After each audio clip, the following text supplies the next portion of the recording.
वय डॉक्टर बाई, सुरक्षित बाळातपण करायचं म्हणता, मग आज तर आम्ही केले तर समजा चुकलंच म्हणा की. हा, ती बाळातलीची अंधारी खोली आणि तो शेपाचा धुरीचा वास, अळीवाचे डिंकाचे लाडू, समजा चुकलंच वय. अहो गौराबाई, पूर्वीच्या काळी डॉक्टर नर्स सहज उपलब्ध नसायच्या, म्हणून आपण बाळणपण घरात करायचो. पण आपण बाळंतीणच्या जीवाला धोका निर्माण झाला की नशिबाला दोष देऊन गप्पा बसायचो. आता मात्र असं आपण घडू द्यायचं नाही.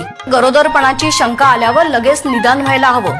12 आठवड्याच्या आत गर्भार स्त्रीची नोंदणी व्हायला हवी. लोहयुक्त गोळ्या, भरपूर आहार, विश्रांती ही तिने घेतलीच पाहिजे. आणि काय, बाळणपण हे सरकारी दवाखान्यातच झालं पाहिजे. कारण कधी अधिक जोखमीची प्रसूती असते, संदर्भ सेवेची आवश्यकता असते. ह्या सगळ्या गोष्टी दवाखान्यामध्ये उपलब्ध असतात. मग आता सुनबाईला घेऊन दवाखान्यातच येते.